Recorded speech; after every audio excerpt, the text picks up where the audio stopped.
Nosotros podemos crear nuestro futuro. Tenemos que saber cómo, de qué manera sucede esto, cuál es el camino, cuál es la vía para aflorar ese potencial que las personas tenemos. Es básico entrenar la mente. La mente es algo de tal complejidad que es muy difícil definirla y mucho menos con 4 o 5 palabras. ¿Qué es entrenar la mente? Lo primero es entrenar la atención. No perdamos más el tiempo enfocándonos en lo que está mal. Vamos a enfocarnos en lo que podría estar bien. No en quién tiene la culpa, sino en qué podemos hacer nosotros juntos. Vamos a usar la imaginación no para generar angustia y preocupación. Ay, ¿cómo va a ser mi vida mañana y pasado? Sino generar posibilidades, algo que nos ilusione. Tenemos que ser capaces, además, de parar ese diálogo incesante que nos pone la cabeza a estallar, con desesperanza, con desánimo, con desilusión. Necesitamos entrenarnos en la reflexión. La palabra inteligencia viene de la raíz latina, interlegere, que quiere decir mirar dentro. Pero ¿qué pasa? Que cuando estamos hablando de entrenar la mente nos suena un poco extraño. ¿Cómo? ¿Es que una persona que quiere aprender un nuevo idioma no tiene que entrenarse? ¿Es que alguien que quiere aprender un nuevo deporte no tiene que entrenarse? Porque la mente no se va a entrenar.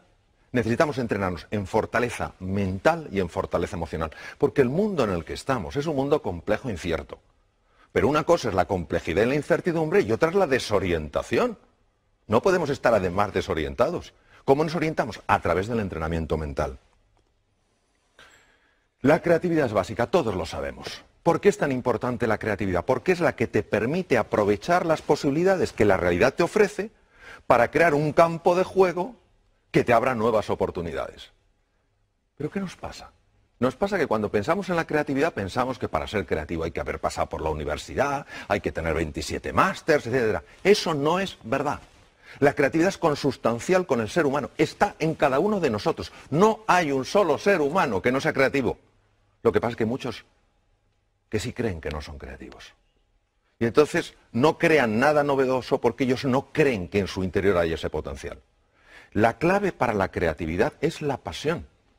Tenemos que encontrar esa palanca emocional, ese motivo, esa ilusión que nos levante por la mañana con hambre de hacer algo nuevo, de encontrar la relación entre cosas que aparentemente no están relacionadas. Por eso el estado de ánimo es clave, que creamos en nosotros y nuestro potencial.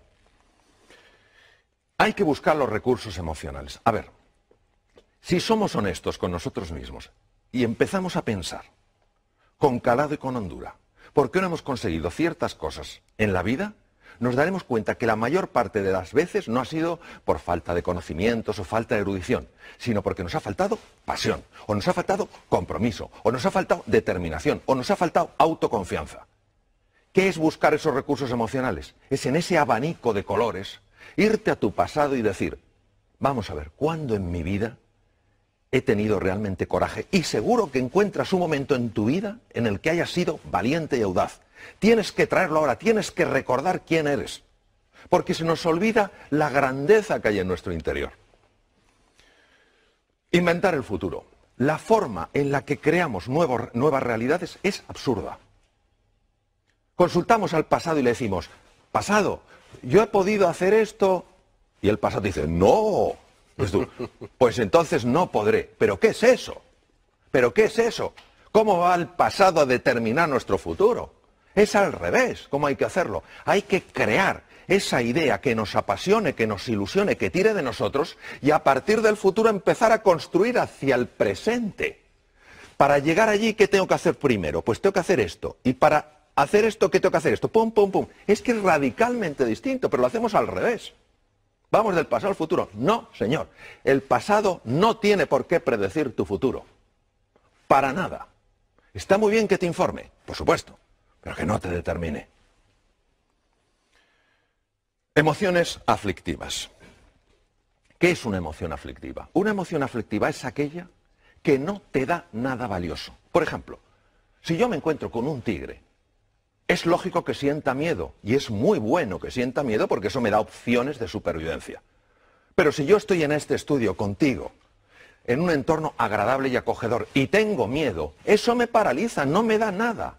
Estamos paralizados por la desesperanza, por la ira, por el miedo. No tiene ningún sentido. Es fundamental que empecemos a comprender un poco mejor cómo gestionar estas emociones aflictivas. Y para eso hay que entender que hay tres estructuras que, si me permites, las voy a enseñar. Una de ellas es la amígdala, viene del griego almendra, está situada aquí en los polos anteriores del lóbulo temporal. Otra es el hipotálamo, que está aquí, y otra es lo que se llama la sustancia gris periacueductal, que está justo aquí, alrededor del acueducto de Silvio. ¿Por qué es importante conocer estas emociones aflictivas? Porque nosotros tenemos sobre todo tres grandes lastres que nos dificultan llegar a ese futuro ilusionante. Primero, la ignorancia. Si yo no soy consciente de mi talento y mi potencial, ¿cómo me voy a atrever? Número dos, la pereza. ¡Ay, la pereza! ¿Cuántas veces el camino correcto no es el camino fácil? Pero el tercero es el miedo, una de las emociones aflictivas más potentes. Entonces, ¿qué podemos hacer para gestionar el miedo? Yo, de todas las cosas que he visto en mi larga trayectoria como cirujano y en muchos temas en los que he estado metido, al final me doy cuenta de una cosa. El miedo, cuando te engancha, hay que gestionarlo por vía física, utilizando técnicas físicas. Técnicas respiratorias, gestionando el diafragma porque es el que te cambia la química hormonal, cambiando el foco de tu atención, utilizando colores. ¿Por qué colores? Pues no lo sabemos, esto lo descubrieron científicos orientales hace miles de años. Los colores tienen un impacto tremendo en el hemisferio derecho del cerebro, que es el que gestiona estas cosas. Nosotros sabemos que al imaginar un color azul llevado a ciertas partes del cuerpo, sabemos que automáticamente empieza a cambiar esa emoción aflictiva. ¿Por qué? Bueno, porque cambia la química, las imágenes generan emociones, las emociones están asociadas a procesos químicos. Entonces, es fundamental que sepamos que el miedo se puede gestionar, por lo menos, para que no nos paralice cuando es una emoción aflictiva. Bueno, luego hay una cosa que es que creo que la tenemos que recuperar. Nos hemos pensado que los éxitos suceden solos. Se ha perdido la cultura del esfuerzo, la cultura del trabajo. A ver, yo a veces me quedo impresionado cuando dicen, aprenda usted inglés en 3 meses, mientras duerme y por supuesto sin esfuerzo. Pero ¿cómo se va a creer uno eso? Pero nos gusta tanto la fórmula, la receta mágica, lo quiero, es mío. Pues no funciona. Probablemente el inventor más prolífico que existió nunca, Thomas Alva Edison, dijo, el genio es 1% inspiración y 99% trabajo, transpiración, sudar. Entonces, ¿qué quiere decir? Esto es como una goma. Hay que dejar que se tense. Es el momento en el que nos cuesta las cosas y tenemos que seguir. No tiremos la toalla. Cuando aguantamos la tensión y estamos incómodos, y es normal que estemos incómodos, el cerebro automáticamente tiene que resolver ese dolor. Porque su misión es evitar el dolor. ¿Cómo lo resuelve? Abre la ventana de la inteligencia y de la creatividad. Y por eso todos sabemos que cuando hemos aguantado de verdad, de repente, no sabemos cómo, hemos encontrado una ventana, un espacio. Anda, ¿cómo no lo había visto antes? Porque hay que esforzarse buscando y trabajando. Por eso la determinación, la persistencia, la paciencia son valores tan grandes. Entonces ahora no podemos decir, no, esto sucede solo. No es verdad. No es verdad. El ser humano necesita esforzarse por aquello que vale la pena en su vida. ¿La V de qué? De valores. A ver, creo, desde mi pequeña perspectiva, que necesitamos urgentemente recuperar los valores. Valores que no dependen de un credo, que no dependen de una cultura, que no dependen de una forma de pensar. Están implícitos en la naturaleza humana. ¿Qué es un valor? Un valor es todo aquello que a mí, como ser humano, me perfecciona. Si la generosidad me perfecciona, eso es un valor. Si el coraje, la audacia me perfecciona, eso es un valor. Los valores son los que nos dan guía, referencia. En un mundo marcado por la complejidad y la incertidumbre, ya lo he comentado antes, ¿qué es lo que nos da la orientación? ¿Cuál va a ser nuestro faro? Esos valores. Ojo con la sensación de impotencia. Jaume, yo la veo continuamente. No sé cuántos, no sé qué. Una cosa es el diagnóstico, y en medicina esto lo sabemos bien. A nosotros nos interesa hacer un diagnóstico correcto. A ver, si yo tengo una enfermedad seria y voy al médico, el médico me dice, no se preocupe, es un catarrillo. Yo digo, qué médico más simpático, pero no me ha ayudado a nada. Yo prefiero que me diga, mire, tiene usted una neumonía, es un diagnóstico más duro que un catarro, pero porque hacemos el diagnóstico correcto le podemos curar. Bien, el diagnóstico actual es un diagnóstico serio. La situación actual del mundo es seria y es compleja. No lo podemos negar, no podemos ser como el avestruz, aunque eso no lo hacen las avestruces, lo de hacer un agujero. No hay un avestruz así de tonta en toda África, vamos, que meta la cabeza bajo tierra, ni de broma. Pero claro, de acuerdo, tenemos un diagnóstico. Luego hay un pronóstico. ¿Qué es el pronóstico? El pronóstico es lo que los expertos dicen sobre eso. El médico te puede decir como experto, tiene usted una neumonía, con el antibiótico adecuado, los antibióticos adecuados, pues en una semana usted se cura. Eso es el pronóstico. Y otra cosa es el veredicto. El veredicto no lo puede dar nadie. ¿Por qué? Porque entre el diagnóstico y el pronóstico y el veredicto hay un espacio enorme. ¿Cuál? El uso de mi libertad y de mi potencialidad como ser humano. Todavía me acuerdo de una persona en el Memorial de Nueva York, uno de los mejores hospitales del mundo, unos 2 mejores, tenía un carcinoma pulmonar en variedad muy severa y muy avanzada. Le dijeron, tiene usted 3 meses de vida. Diagnóstico era correcto, carcinoma pulmonar en un estadio muy avanzado. Pronóstico, desde el punto de vista estadístico, usted tiene 3 meses de vida, pero se lo dijeron como un veredicto, usted tiene 3 meses de vida. Y este señor dijo, lo siento, compro su diagnóstico, compro su pronóstico, pero no su veredicto. Tengo demasiadas cosas que hacer. Vivió 3 años. Entonces, esto no es sencillamente un caso extraño. ¿Qué es lo que nos perdemos? Nos perdemos lo que puede emerger del ser humano cuando ese ser humano dice, ahora yo, ahora me toca a mí. Esta es la historia de Sísifo, condenado por Zeus, un dios más bien poco piadoso, a subir una piedra. Y cuando la había llevado a lo alto de la colina, la propia piedra bajaba y él volvía a hacerlo. Esto lo estoy viendo continuamente, la sensación de desesperanza. Haga lo que haga, para nada sirve. ¡Claro que sirve! ¿Cómo no va a servir? De hecho, es lo único que sirve. Pero si tú crees que no sirve, dejarás de esforzarte como te puedes esforzar. Y entonces se cae en la desesperanza. Este es el drama de hoy. El drama de hoy no es ya la dificultad que hay, que es real, sino nuestra sensación de impotencia que le está acompañando. Uno se pregunta, ¿por qué tuvo tanto impacto esta película durante la Segunda Guerra Mundial? Porque habla de las creencias. Son 3 personajes que van con Dorothy, cada uno se ve limitado por algo. Y hay un mago que se supone que es un ser enorme, con unas voces tremendas, y al final se dan cuenta que es un hombre con una megafonía. Es chiquitín y tiene una megafonía. Así son nuestras creencias limitantes, esos programas que tenemos metidos. No puedes, no llegarás, no serás capaz. Pero si esos son puras entelequias. Lo que pasa es que las vivimos como reales. El oráculo de Delfos. Un griego está consultando al oráculo de Delfos. Es importantísimo que sepamos que nosotros podemos escuchar 2 tipos de voces. La primera voz es la de la jaula de grillos. No puedes, no eres capaz, no hay salida, tú ni siquiera lo mereces. A eso no hay que escucharla. Y hay otra que es el maestro interior, que te dice confía en ti, cree en ti. ¿Cómo notas que te habla uno u otro? Es muy fácil notarlo. Cuando te habla el maestro interior, notas paz y serenidad. Cuando te habla la otra persona, la otra voz, lo que notas es crispación, tensión y desánimo. Es fundamental que prestemos atención a la voz que nos ayuda, no a la que nos anula. Bueno, esto a mí como médico me impacta profundamente. La actitud, ¿qué es la actitud? La actitud es cómo me posiciono yo frente a una realidad. Está más que demostrado médicamente que la actitud de una persona frente a una enfermedad afecta a todos estos niveles.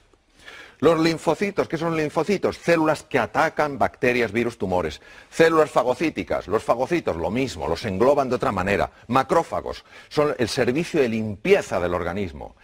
Se ingieren, destruyen todos esos detritus para que no se infecten. Anticuerpos, fibroblastos, generadores de la cicatriz. Todo esto es afectado por la actitud y uno dirá, ¿pero cómo es posible? Porque la actitud afecta mis emociones. Mis emociones son procesos químicos. Y todas estas células que vemos en la pantalla tienen receptores para esas moléculas. Claro, no es lo mismo que a un linfocito que tiene que pelear con una bacteria se le pegue la molécula del entusiasmo que la del desánimo. Porque imagínate un linfocito acercándose a una bacteria con la molécula del desánimo y el propio linfocito, claro, en el lenguaje linfocítico, diciendo, oh, yo con esta bacteria no tengo nada que hacer, yo me voy. Pero es que es así, es decir, lo digo en un plan un poco desenfadado, pero es que es así. Es que se ha demostrado que estas células reaccionan de manera radicalmente diferente según las moléculas de la emoción que se ajusten. Nelson Mandela, se puede aprender tanto de este hombre, que podía haber odiado tanto a sus carceleros. Tanto, tenía tantas razones. Y lo único que le importó es la reconciliación. Y él decía que la última libertad, la que nunca te quitarán, es tu libertad interior, tu libertad creativa. Claro que la libertad para moverte, esa te la pueden quitar. De hecho, él estuvo encarcelado 27 años en Robben Island. Pero tu libertad interior, ¿cómo quieres tú posicionarte frente a algo? Él eligió posicionarse no desde el odio, sino desde la voluntad de la reconciliación. Porque él sabía que no era el único prisionero, sabía que sus propios carceleros eran prisioneros de su propio odio. Vaya mensaje. Hombre o máquina, no podemos estar esclavizados por programas mentales. Por programas mentales que nos alteran. No somos criaturas que solo reaccionemos, que nos pinchan y quitamos el brazo, que nos queman y quitamos el otro brazo. Hemos de recuperar nuestra libertad interior y decir, de acuerdo, esta situación es dura, esta situación es compleja, no me gusta. Yo, si hubiera podido, no la hubiera elegido, pero me ha tocado. ¿Qué puedo hacer para relacionarme con esa situación con mucha más potencia y mucha más energía? Entonces, en ese momento, cuando yo utilizo mi libertad interior, mi libertad creativa, ¿qué es lo que me hace verdaderamente humano? Salgo de la dimensión de máquina. Ya no reacciono, ya no soy alguien que dependa exclusivamente de las circunstancias. Soy influido por las circunstancias, pero no soy determinado por ellas. Bueno, esto de llegar a las reuniones. A ver, ¿cuántos problemas tenemos hoy? Muchos. Pero si la energía para resolver problemas, esa es una energía que nos debilita. Lo que hay que decir es, señores, ¿qué desafíos tenemos hoy sobre la mesa? Se ha visto, cambiando palabras, problemas por desafíos, cómo la sangre cambia, porque cambian las hormonas, cambian las moléculas de las emociones. Entonces, vamos a dejar de hablar tanto de lo que está mal y vamos a hablar un poquito más de qué está pidiendo de nosotros la vida. Pues la vida lo que está pidiendo es que demos la talla que por naturaleza tenemos. Voy a terminar con 3 animales. Los 3 para mí tienen un mensaje. Adoro la naturaleza. Adoro la naturaleza. El águila tiene visión. Visión de alcance. No nos podemos quedar con la superficie, hay que ir más allá. No podemos tener una visión superficial, tenemos que ir con más profundidad. No podemos tener una visión estrecha, tenemos que ver una visión más ancha. Es un mundo ya todo conectado. La ley de sistemas está presente. Claro, esto llama a ese entrenamiento de la mirada, a mirar las cosas de una manera desacostumbrada. Segundo, el león. ¿Por qué el león duerme 2/3 partes del día? Uno dirá, porque tiene mucho sueño. No digo que no, pero porque confía en él, porque confía en la vida, porque confía en los demás. Es la confianza. Y el tercero es el actuar estratégicamente. A ver, todo esto, si solo se queda en un revulsivo emocional, en algo que me ilusiona, en algo que me entusiasma, pero no cojo yo y digo, y ahora me toca mirar el primer paso, no sirve para nada. Entonces, la actuación estratégica, es decir, bueno, quiero llegar aquí, ¿qué 4, 5, 6 cosas puedo poner en marcha simultáneamente para encaminarme? Si realmente nosotros creemos que podemos, vamos a subir muchísimo las posibilidades de poder. En la vida, Jaume, tú lo sabes igual que yo, solo tenemos una seguridad. En un momento determinado nos vamos a otra dimensión. Ahora, nosotros podemos jugar con más posibilidades. De eso se trata. Creyendo más en nosotros, en todos nosotros, y poniéndonos en marcha como aquellos que creen, desde luego es así como inventamos nuestro futuro.